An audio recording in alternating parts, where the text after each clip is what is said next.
Estamos iniciando a palestra Os Erros Teóricos de Marx.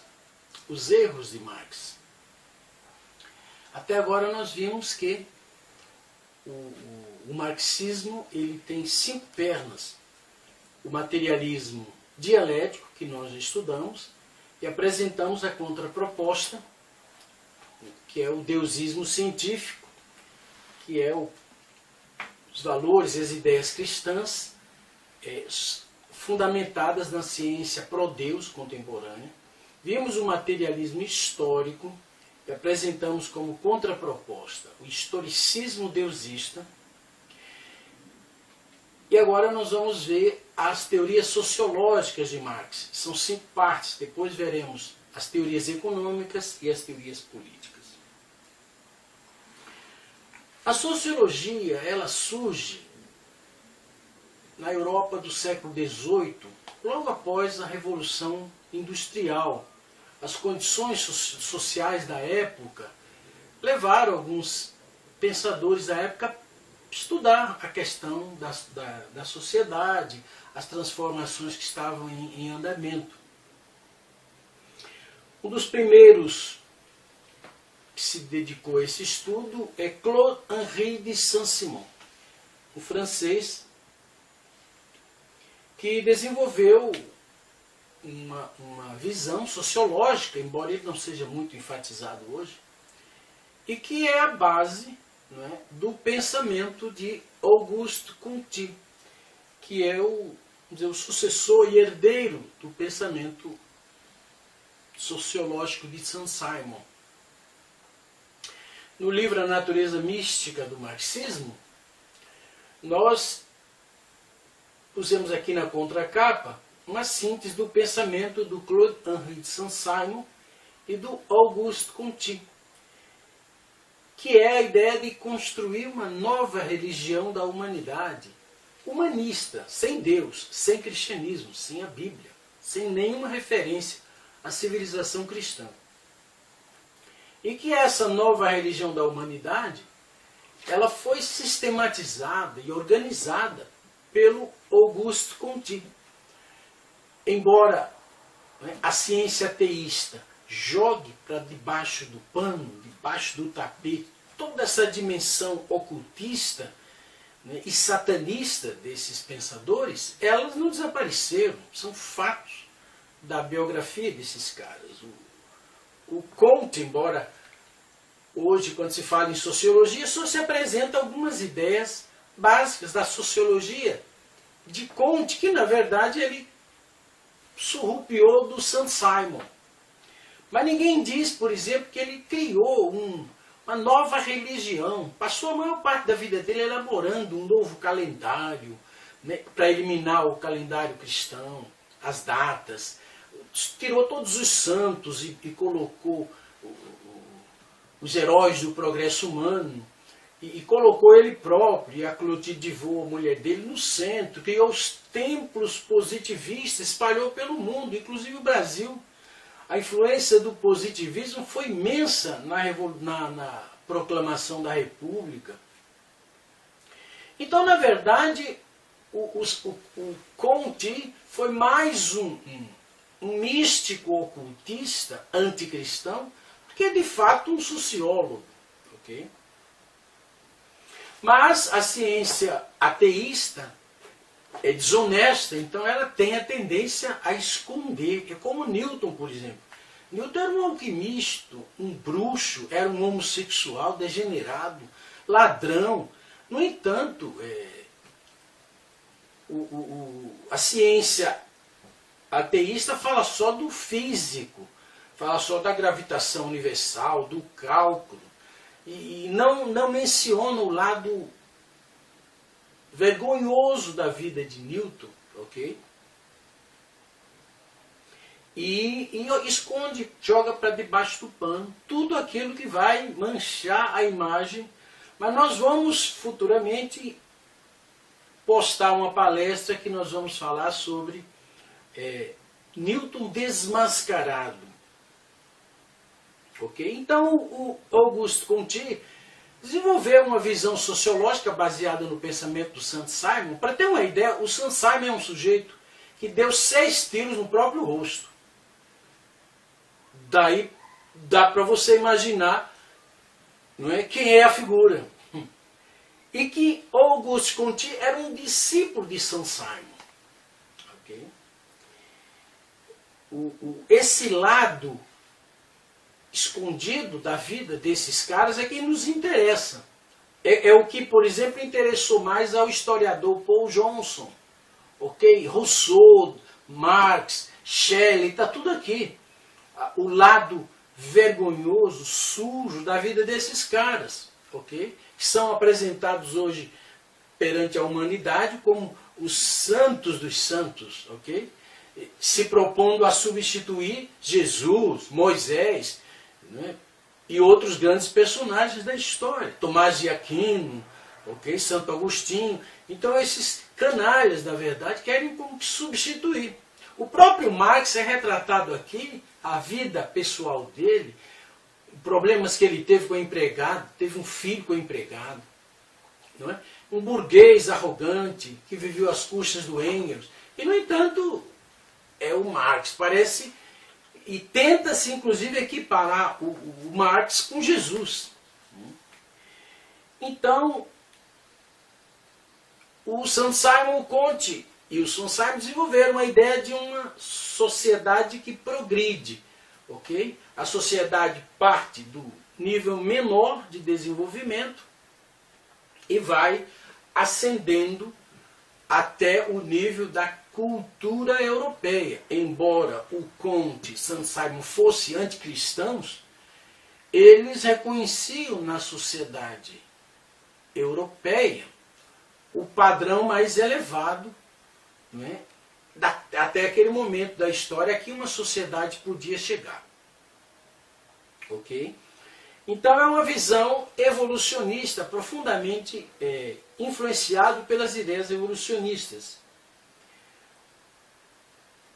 Na sequência surgiu outro sociólogo chamado Durkheim, que também tem uma visão semelhante e parte de uma visão evolucionista da sociedade. O Durkheim, Emile Durkheim, ele procurou analisar e dar à sociologia uma base mais empírica, mais científica, estudando o fato social e coisas assim. Eu não vou aprofundar essas questões, porque é só para citar mesmo o que nos interessa aqui, é a visão sociológica de Marx. Okay? Marx, na verdade, ele não agiu como um sociólogo, ele não estudou, né, as origens, as bases que sustentam uma sociedade. Não é? Ele não estudou sociologia como uma ciência e não fez previsões, não propôs soluções para os problemas sociais. Né? O objetivo de Marx, ao estudar a sociedade cristã europeia, era exatamente a destruição da civilização cristã, a destruição do cristianismo e de todo o efeito do cristianismo, que é a civilização cristã ocidental. Esse é o objetivo de Marx. Então, para Marx, não havia nada de bom na sociedade cristã, na civilização cristã. Okay? Nada. Tudo era mal, tudo era perverso, tudo precisava ser destruído. Tudo nascia da economia. Okay? A economia é a origem de tudo. É a origem da fé, é a origem da cultura, da arte, é a origem de tudo. Então, a base econômica, okay? As forças produtivas, os meios de produção, era a origem de tudo. Na verdade, para Marx, o trabalho é Deus. O trabalho criou a linguagem humana. O trabalho transformou o macaco em homem. Ok? Como está nesse livreto aqui, o papel do trabalho na transformação do macaco em homem. Então, para Marx, o trabalho é Deus. O trabalho criou o próprio homem. Criou a mentalidade humana, a inteligência e tudo mais. Então, essa ideia hoje é absolutamente imbecil. Né? Para o Marx lá do século XIX, parecia muito interessante. É como as ideias do Darwin. Hoje elas estão caindo no campo da estupidez mesmo. Darwin não sabia nada de célula, achava que era uma massinha gelatinosa. Hoje já se sabe que a célula é uma estrutura extremamente complexa. A célula não tem nada de simples. Okay? É alta complexidade, microscópica. Okay? Então Marx, o pensamento cristão e toda a cultura cristã, para ele é ideologia burguesa, não tem verdade nenhuma. É uma estrutura teórica inventada pelo clero em parceria com o latifundiário, o capitalista e a monarquia. Juntos inventaram uma ideologia para subjugar o homem, ok? Fazendo com que ele levasse uma vida aqui miserável, convencendo disso, e para ter uma vida melhor no céu, ok? Enquanto que eles mesmos, o clero, a monarquia e os capitalistas levavam uma vida boa na Terra. Então essa é a visão. Ideologia para Marx é invenção. Hoje os marxistas falam em discursismo. Não existe verdade, portanto, o discurso pode mudar 1000 vezes, dependendo das necessidades e das circunstâncias. Para o comunismo hoje, o que interessa é poder, riqueza e fama. Okay? Mais nada. Okay? Mas nós sabemos que isso é um absurdo. A ciência, na verdade, é o melhor, é o mais perfeito instrumento que o homem desenvolveu para descobrir a verdade sobre o mundo natural, a verdade sobre o mundo transfísico, da mente, por exemplo, dos sentimentos. Então hoje nós estamos num outro nível de ciência, ok? Uma ciência que considera a realidade bidimensional do homem e do universo, ok? Mas a ciência de Marx, de Darwin do século XIX, é uma ciência completamente cega e ateísta, ok? Então, política, economia e ideologia na visão de Marx era lixo. Não é? Quando Auguste Comte apareceu, ele já viu de uma forma diferente, embora ele fosse também ateísta e anticristão, ele vivenciou, ele viu a Revolução Francesa. Por isso o Comte era completamente contrário a qualquer tipo de revolução. Ele era um reformista, ele achava que deveria a sociedade criar meios para evoluir. E a chamada filosofia positivista do Comte, na verdade, é cientificismo. O Comte achava que o estágio mais elevado, não é? Passando pelo estágio religioso, ok? Um estado filosófico, e finalmente o padrão de sociedade mais elevado seria uma sociedade científica, positivista, que em outra palavra é cientificismo. Só que, como já observamos aqui, o Comte criou uma seita anticristã e expandiu ela pelo mundo todo, colocando-se ele próprio e sua esposa no centro. Portanto, é mais um ocultista, satanista, do que mesmo um cientista, um sociólogo interessado no desenvolvimento da sociologia e tal. Inclusive o Comte tentou se suicidar 3 vezes. Ok? Então, é um péssimo exemplo de ser humano. Okay? A crítica contra a era vitoriana. Okay? A era vitoriana, século XVIII, início do século XIX, é a era da Rainha Vitória, que casou jovem, e ficou viúva jovem e ficou o resto da vida, cerca de 40 anos, sozinha. E a Rainha Vitória tinha um alto padrão de moralidade. A Inglaterra vitoriana é um dos períodos mais belos da história da humanidade. E também por causa do puritanismo e de toda a ênfase nos valores morais, etc., espirituais do cristianismo puritano inglês, levou há um grande desenvolvimento das artes, da cultura, da tecnologia, ok? Então, a era vitoriana quase é também uma desses fatos históricos jogados para debaixo do tapete pela ciência ateísta. Não, o Freud, por exemplo, é um dos maiores críticos da era vitoriana. Não é? É como se a pureza fosse um defeito, ok? É como se a virtude moral fosse um defeito, ok? Esses ateístas também, geralmente, como Freud, que escreveu um livro Eros e a Civilização, e Herbert Marcuse, vários deles costumam escrever contra a civilização. No sentido de que a civilização cristã não tinha valor nenhum, era necessário destruí-la e voltar ao paganismo, voltar ao barbarismo antigo, anterior à era cristã.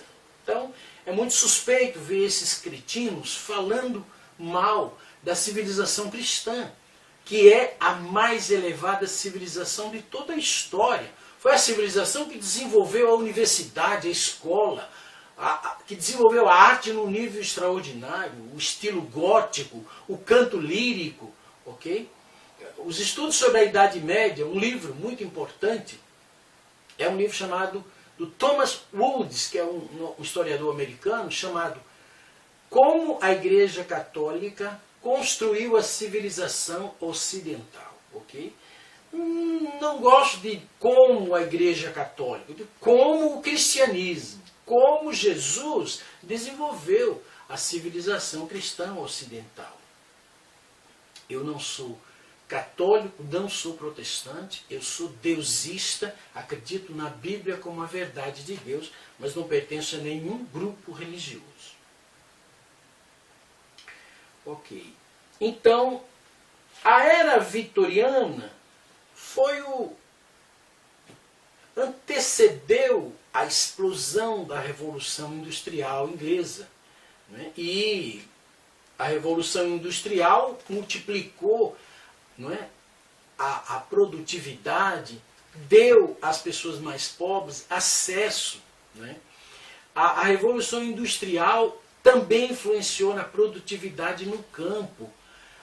A média de vida era de 25 a 30 anos. A medicina era precária, a fome era tremenda.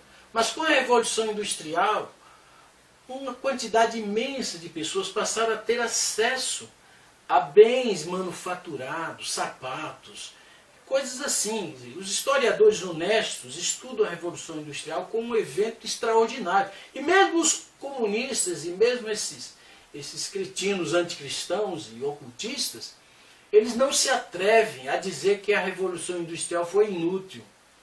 Eles tentam denegrir e dizer que era uma época de grande exploração, de crianças viviam nas fábricas de terror, nada disso. Ok?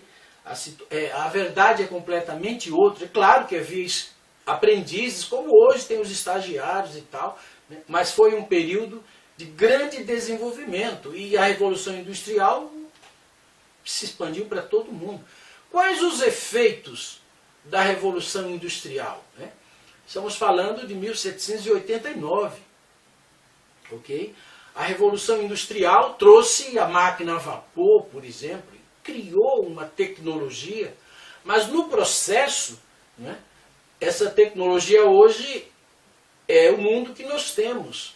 O mundo de alta tecnologia e agora uma tecnologia suave, uma tecnologia de combustíveis biodegradáveis, tecnologias que já não agridem a natureza. Então, o processo de desenvolvimento tecnológico está levando hoje ao carro ecológico, por exemplo, okay? A energia eólica, a biomassa e coisas dessa natureza que a onda ecológica trouxe para o século XX. Mas essa onda ecológica está fundamentada na ciência, na tecnologia. Okay? Ela não vem, ela não é uma crítica apenas. Então o industrialismo foi uma das primeiras etapas. Então você tem o desenvolvimento da descoberta do vapor, depois você tem o petróleo, Hoje você tem uma outra linha de combustíveis desenvolvidos pela industrialização, né? E começou isso na era vitoriana e houve a explosão na Revolução Industrial. Marx, naturalmente, estudou na Inglaterra, estudou na Europa, ok? E estava desesperado como ele iria destruir aquela situação inteira, né? Como ele poderia denegrir a Inglaterra, denegrir toda a Europa. Então ele juntou tudo isso e criou a palavra capitalismo. Ok? Não é uma economia liberal, como o Adam Smith falava, né? A economia deve ser livre, porque uma mão invisível controla a oferta e a procura, que é a lei da demanda. Okay? Que é uma lei que equilibra o mercado. Quando o produto é excedente, o preço baixa. Okay? Quando o produto é escasso, o preço aumenta. De tal maneira que a própria população controla a economia. Porque o ser humano é o padrão referencial de valor. Não só para o universo. Para que você veria a beleza do universo sem o ser humano? Para nada. Não é? Em que planeta uma vaca iria parar diante de um pôr do sol para apreciá-lo? Em lugar nenhum. Okay? Então, o padrão referencial, a beleza existe para quem pode compreendê-la. Mas a política, a educação, que é a ideologia, a economia também. O homem é o referencial. Então, é este ponto que o Van Mises enfatizou. O homem como centro referencial da economia. É o homem que determina o valor das coisas. Ok? Por que um diamante tem valor? Porque a beleza dele encanta o homem. Como ele é raro, ele acaba sendo um produto de alto valor. Assim como o brilho do ouro, da prata. Ok? É o homem o determinante do valor. A população em si. Ok? Então, Marx não queria, né, estudar a sociedade cristã para ajudar, né, em seu desenvolvimento. Marx queria destruí-la. Para isso ele precisava destruir a fé, né, das massas trabalhadoras. Você chega para uma pessoa pobre e diz assim, você está sendo roubado. Por isso você deve se unir com outros pobres também, pegarem armas e matar os capitalistas e tomar tudo. Ok? Marx não mandou o sujeito estudar e trabalhar. Ok? Marx mandou o sujeito se armar e matar os capitalistas, os padres e os reis. Ok? Então, não havia em Marx um interesse sociológico. Ok? Na verdade, o desejo dele era a destruição. Okay? Isso hoje já está bem claro, embora em países como o Brasil, América do Sul e África ainda estejam iludidas por essas ideias estúpidas, nas quais eles investem trilhões de dólares, publicam bilhões de livros, okay? E enfiam essa mentira na cabeça das pessoas nesses países subdesenvolvidos da América do Sul e da África. A Ásia está sendo mais tomada pelos muçulmanos, que é outra tragédia. Marx não foi um sociólogo, ok? Então, quando se prende uma quadrilha de bandidos, geralmente tem um mentor. O que é o mentor? O mentor é o cara que fez o plano, que elaborou o passo a passo, que orientou como fazer para invadir aquele banco, para invadir aquela cidade, para invadir... O que é o marxismo? O marxismo é uma mentira, na verdade, com um verniz ideológico, não passa de um plano criminoso para enganar a população, tomar o poder e saquear o país. Okay? Quando a União Soviética dominou a Tchecoslováquia, transferiu para a Rússia fábricas inteiras, desmontou a fábrica e transferiu. O que é que o Hitler fez? Roubou, aonde o Hitler entrava, saqueava tudo. Ok? Na verdade, a ideologia nazista, na verdade, era outra mentira também. ok? Então Marx não foi um sociólogo, ok? Embora os marxistas tentem sempre desenhá-lo como um sociólogo.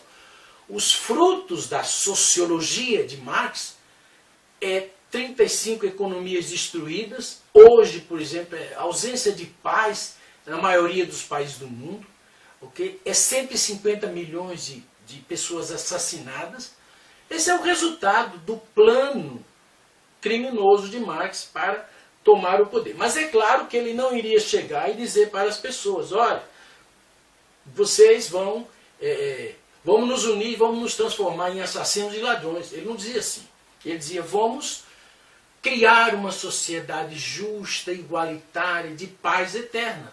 As promessas do marxismo são as mesmas promessas do cristianismo. Mas a prática é completamente oposta. É a diferença entre deusismo e satanismo. É entre paz e guerra, entre ódio e perdão. Okay? A mensagem de Marx é uma mensagem odiosa, mas elaborado com um verniz acadêmico, um verniz intelectual. Okay?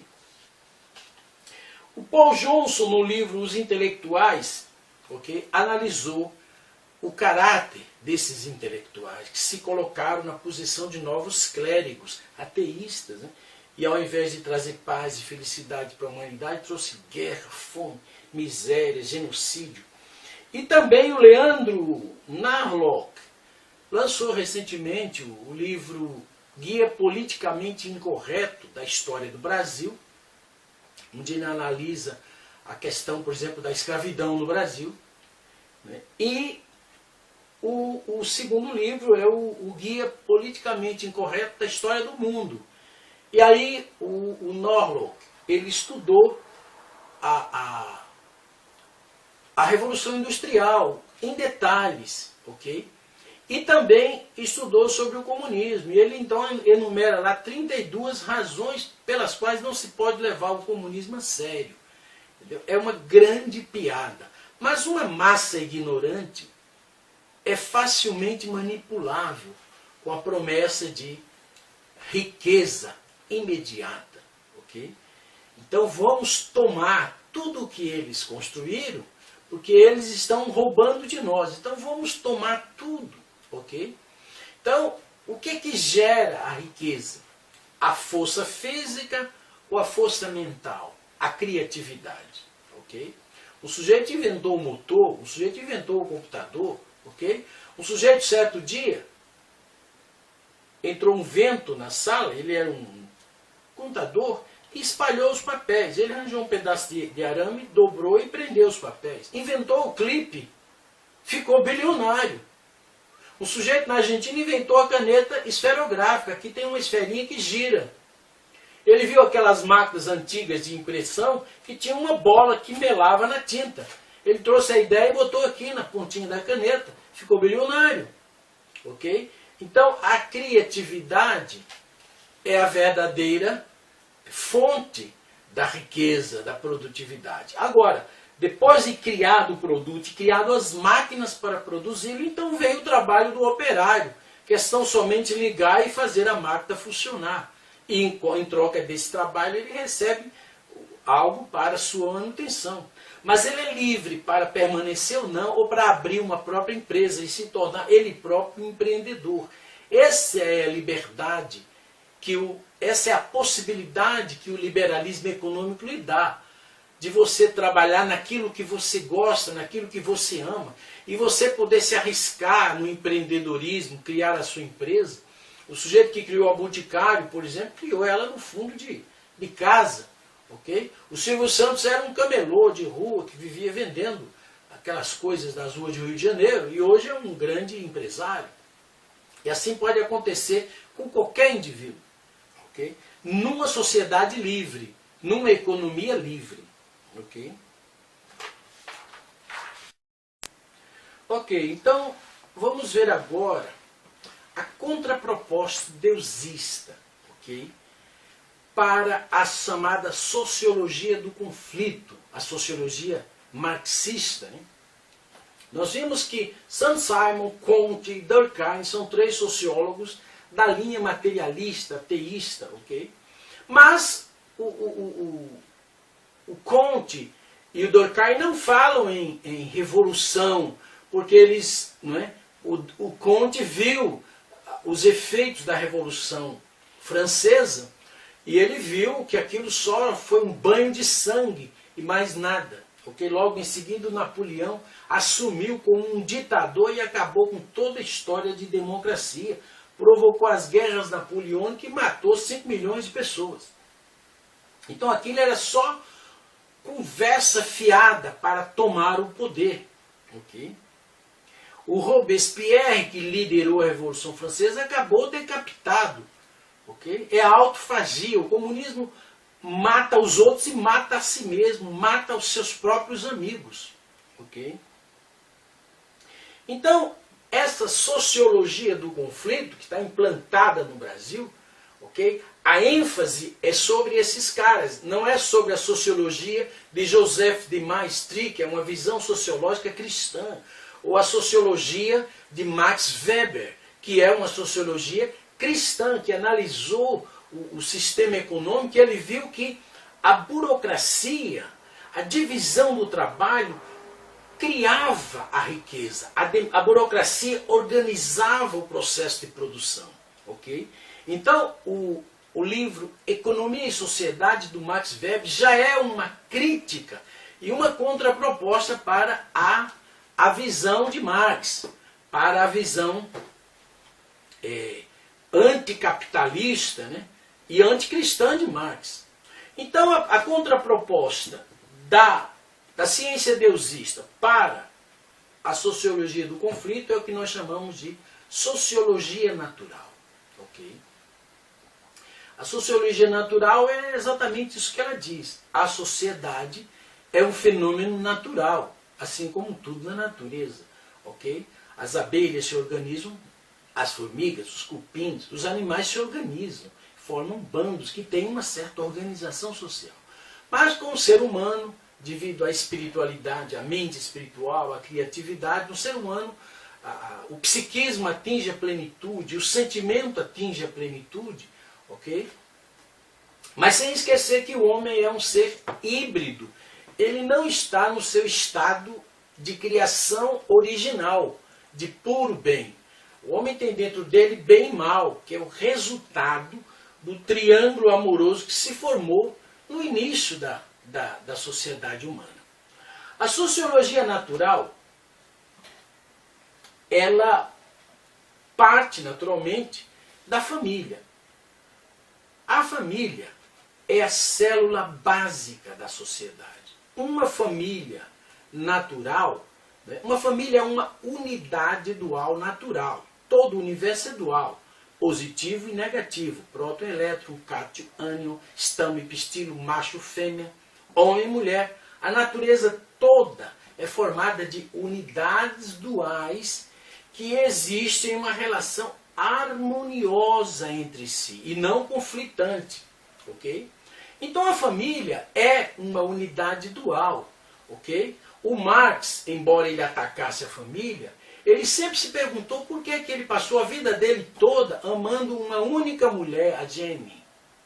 Ele não entendia isso, né? Ou pelo menos dizia não entender, ou fingia não entender. Né? Mas o fato é que homem e mulher se atraem, se apaixonam, formam famílias, e é por isso que a sociedade humana ainda existe. Uma família natural, vivendo num ambiente natural, juntando-se com outras famílias, formam uma tribo, um clã, uma sociedade. E é claro que a família é a célula máter da sociedade. Então, várias famílias formam o corpo social. A sociedade brota da natureza inata do ser humano. Okay? É o senso de ordem, por exemplo. A tendência natural de colocar ordem nas coisas é uma dos impulsos que gera a organização social. Okay? Então a sociedade é uma família natural ampliada. Okay? Dentro da família natural são gerados 4 tipos de amor. O amor parental, dos pais para os filhos, o amor conjugal, marido e esposa, o amor fraternal entre irmãos e o amor filial dos filhos para os pais. Okay? Essas 4 formas de amor são 4 tipos de relações. São essas mesmas relações que formam as relações sociais. Okay? Então, as relações sociais básicas nascem dentro da família. É dentro da família que o indivíduo aprende a se relacionar socialmente. Então, as relações sociais são as mesmas relações aprendidas dentro da família, relações de amor, de harmonia, portanto, aplicadas na sociedade. O amor de um amigo pelo outro, de uma amiga pela outra, é um amor fraternal. O amor de um aluno pela professora, pelo professor, é um amor filial. Okay? O amor dos anciãos, né, das pessoas mais... de um reitor pelos seus alunos, é um amor parental, de um professor pelos seus alunos.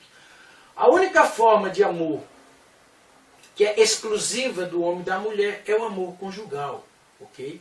Essa forma de amor, ela é exclusiva da família. Então as relações sociais são aprendidas dentro da família. É a família, portanto, natural que gera as relações sociais e a própria sociedade. Todo ser humano, ao longo de toda a história, em todos os tempos, é um fenômeno universal e histórico, ele tem dentro da sua natureza 3 desejos essenciais. Né? Então, toda a sociedade tribal, né, até as sociedades modernas, elas são movidas por esses 3 desejos: educação, família e prosperidade. Okay? Para atender à sua busca pela educação, o ser humano criou um sistema de crenças, o sistema educacional, a ideologia. Para atender o seu desejo de linhagem, né, de descendência na família, o homem criou as relações familiares, dão origem às relações sociais e a política, que são relações humanas. E para atender ao seu desejo de prosperidade, o homem criou o sistema econômico, okay? Que é a produção dos meios materiais para a sua sobrevivência, a sobrevivência da sua família. Então, toda a sociedade ela tem uma estrutura tríplice, não dupla, como Marx disse. A base é a superestrutura, é a base econômica que inventa a superestrutura. Mudando a base econômica, destruindo o capitalismo, você também destrói a superestrutura que o mantém. Aí desaparece o cristianismo, desaparece tudo. Basta destruir o sistema capitalista. Errado. Ok? Errado. O comunismo é que se autodestruiu. Ok? O cristianismo está crescendo e domina mais de 50% da humanidade. Ok? E há um espírito de fraternidade varrendo o mundo, e as pessoas vão ter um momento que elas se unirão contra o crime. Ok? Venha dos muçulmanos, venha dos comunistas, não interessa de onde vem. Se bem que você sabe, né? Os muçulmanos e os comunistas estão dando as mãos.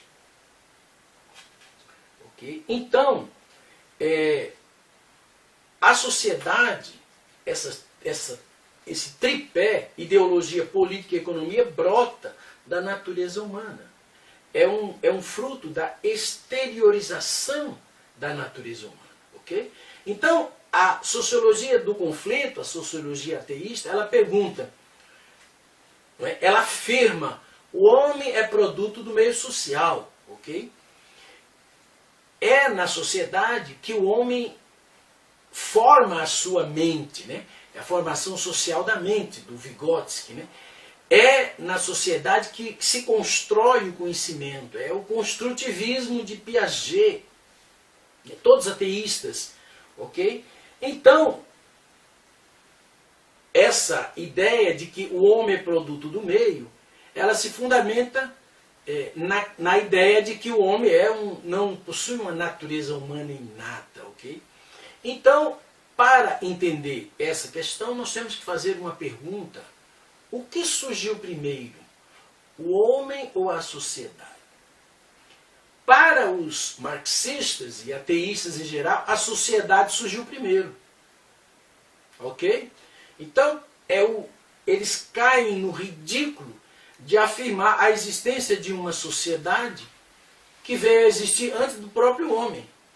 Se eles disserem que o homem surgiu primeiro, que isto é verdadeiro, negaram a sociologia do conflito, a teoria sociológica do ateísmo, da ciência ateísta, que afirma que o homem é produto do meio social.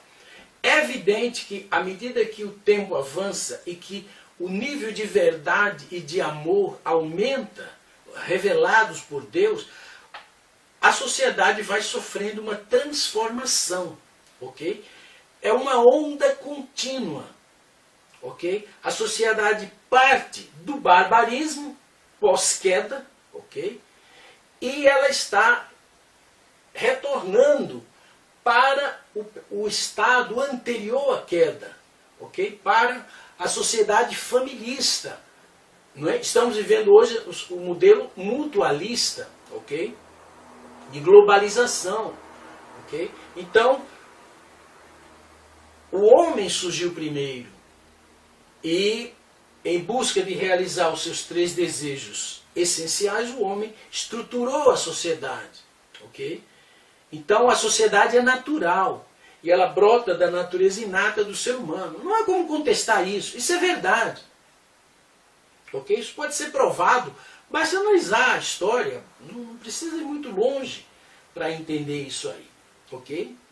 Então, a sociedade é criada pelo homem. O homem surgiu primeiro e criou a sociedade depois. Mas não inventou a sociedade porque havia muito roubo, insegurança, como dizia o Rousseau, o Locke, o Hobbes, né? Então, o contrato social, nós somos contratualistas. Nós aqui somos os naturalistas, ok? A sociologia natural, ela é naturalista, ok? E ela não é evolucionista, ela é desenvolvista, ok? O desenvolvismo é a ideia de que a perfeição é latente, ok? A sociedade humana marcha para um padrão de perfeição mesmo, ok? Todos os sistemas, a tecnologia, tudo está marchando para um nível muito distante do feudalismo, do escravismo, ok? E também do modelo atual, que é uma sociedade híbrida de bem e de mal, ok? Então, a ruptura primeva, da qual nós temos falado, que a Bíblia fala, os mitos de ruptura estão espalhados pela cultura universal da humanidade, né? Na Bíblia, na visão grega, enfim, em todos os lugares, a ideia de que houve uma ruptura original, né? Para a ciência é a idade de ouro que foi perdida, ok? Nós estamos trabalhando em um livro chamado A Ruptura Original, e vamos estudar essa questão do ponto de vista histórico e científico, psicológico, como Freud fez, e detectou que é na sexualidade que está a raiz dos problemas. Ok? Nisso ele tem razão, mas a solução dele é satânica. Ele propôs exatamente a liberação sexual total, a degradação total. Ok? Então,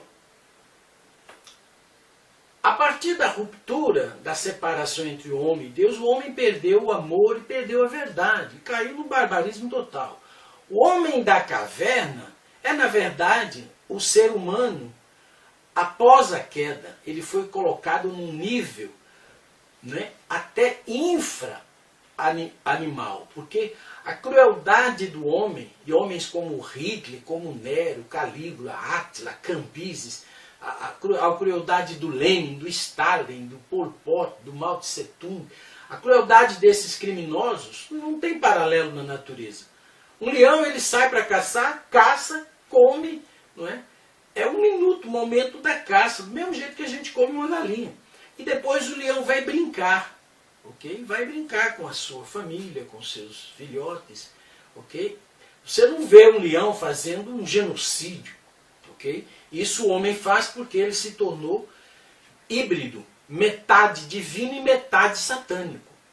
E se você estimular não é? A maldade, ela se torna perfeita. E se você estimular a bondade, a maldade enfraquece, o bem cresce. É isso que o cristianismo fez. Estimular a bondade no homem, o amor aos seus inimigos. E é por isso que Marx e os comunistas querem destruir o cristianismo. Porque por trás das teorias econômicas, do materialismo dialético, do materialismo histórico e de todo esse ideologismo vagabundo, por trás de tudo isso está a maldade, a perversidade de Satanás.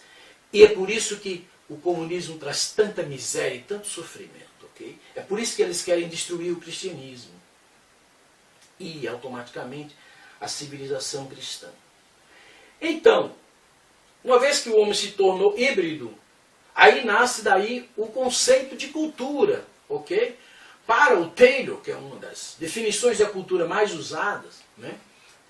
Cultura é o conjunto de tudo aquilo que o homem faz em sociedade. São as crenças, os valores, os hábitos, o tipo de alimento, tudo. Né? Isto é cultura. Então esse conceito de cultura foi difundido mundialmente e todo mundo repete como um papagaio. Só que, como desconhecem, né, sabem que todos nós sabemos que nós temos uma natureza híbrida. Nós fazemos coisas das quais nos orgulhamos, queremos falar dela, e fazemos coisas das quais nos envergonhamos e escondemos dos outros. Okay? Então, você olha para a sociedade e você vê o bem e o mal estampado, okay? Escancarado. Então você sabe que o bem e o mal existem. Okay? Então você tem, a partir da natureza má do ser humano, você tem a cultura mentira. Okay? Quando você pratica a mentira, você gera um conjunto de uma antiverdade, você gera um conjunto, uma cultura de ideias mentirosas, como é o caso da cosmovisão marxista, que é uma mentira só, é o caso do pensamento esotérico, que também é falso, porque é um politeísmo centralizado em Lúcifer. Então você tem objetos culturais como armas de fogo, tanque, bomba nuclear. Então você tem a cultura mentira. Quando você pratica a mentira, você gera uma cultura mentira. Mas se você pratica a verdade, você gera uma cultura verdade. Okay? Então civilidade é determinada pelo grau de verdade e amor que o indivíduo adquire. E a verdade e amor vêm de Deus. Okay? Inspirada através de homens bons, de profetas, de Jesus, de santos, ok? E é por isso que a civilização cristã ocidental, tendo o maior grau de verdade e amor, ela construiu então a cultura cristã, a civilização cristã ocidental, que é a mais elevada de toda a história da humanidade. Então, a cultura, o conceito de cultura da sociologia natural, ele parte da cultura mentira e da cultura verdade. E então nós chegamos ao conceito de uma cultura híbrida. Ok?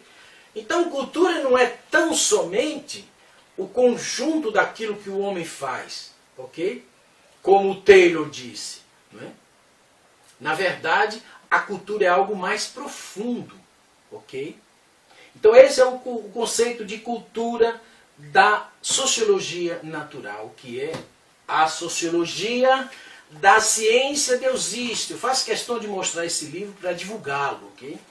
É a sociologia da cosmovisão científica, do deusismo. Okay?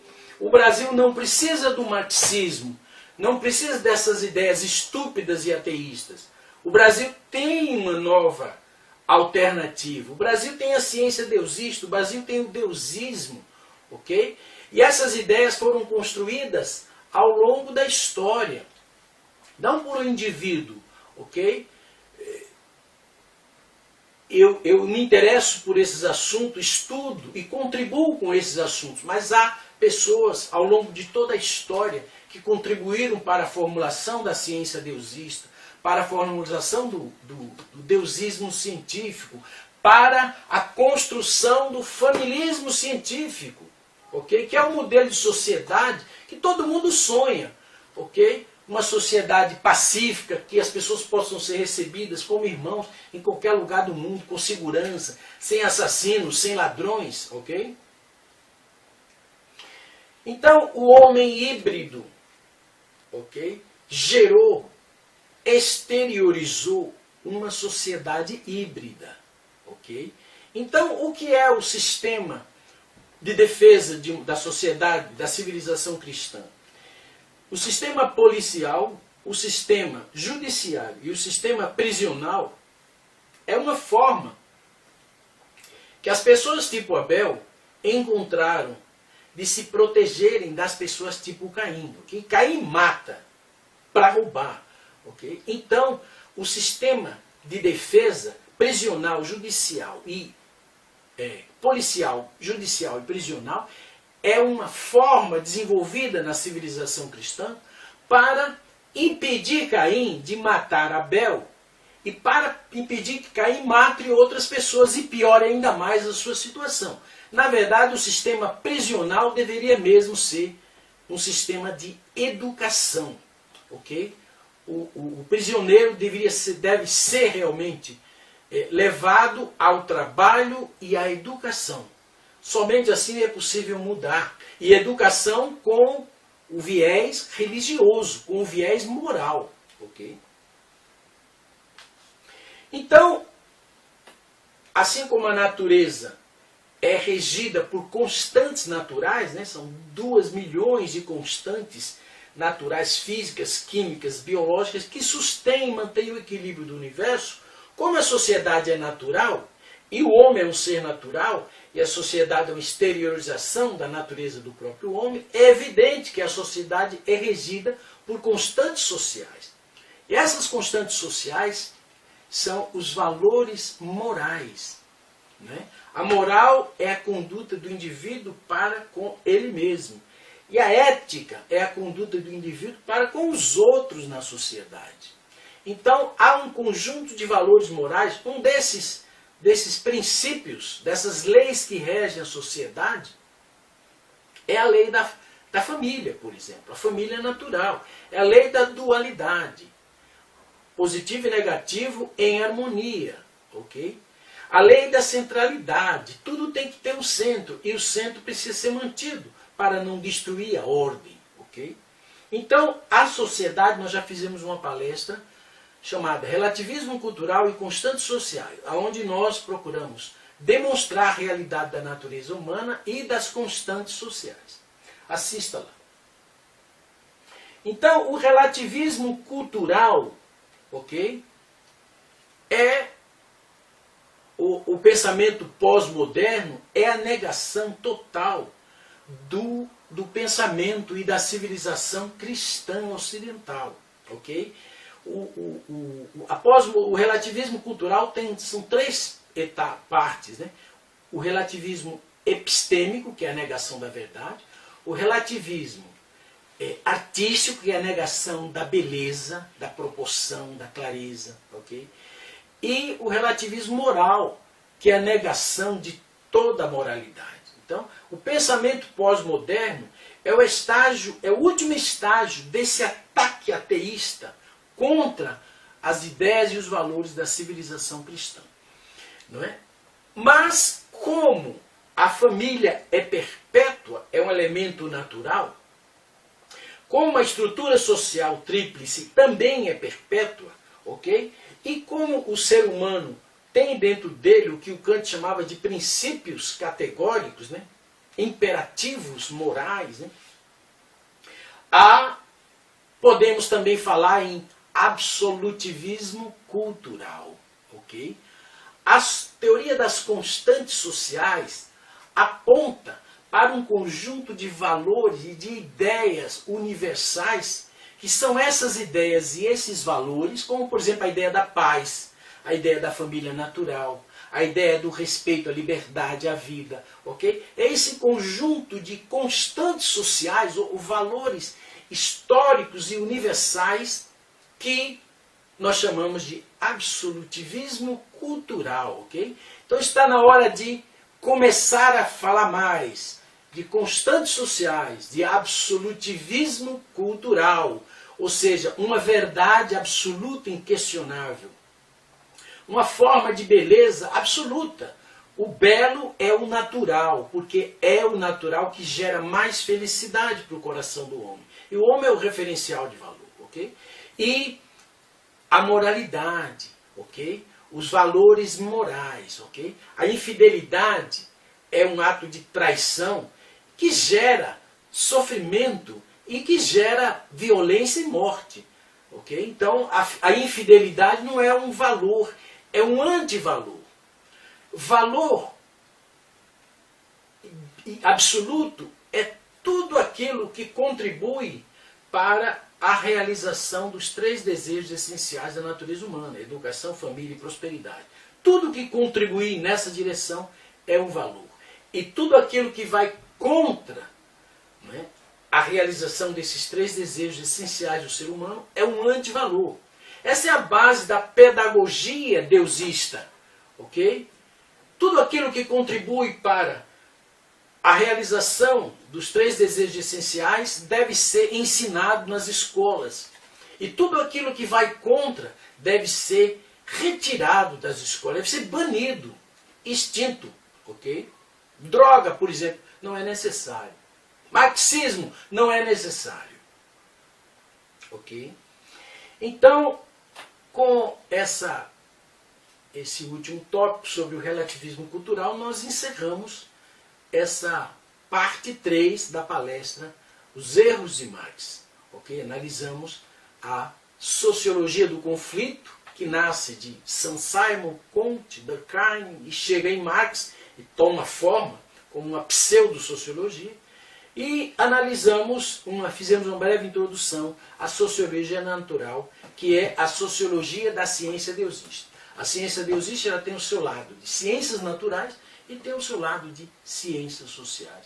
E ao longo das nossas palestras nós vamos estudar isso e compartilhar com todas essas ideias que podem ser muito úteis. Muito obrigado e até a próxima.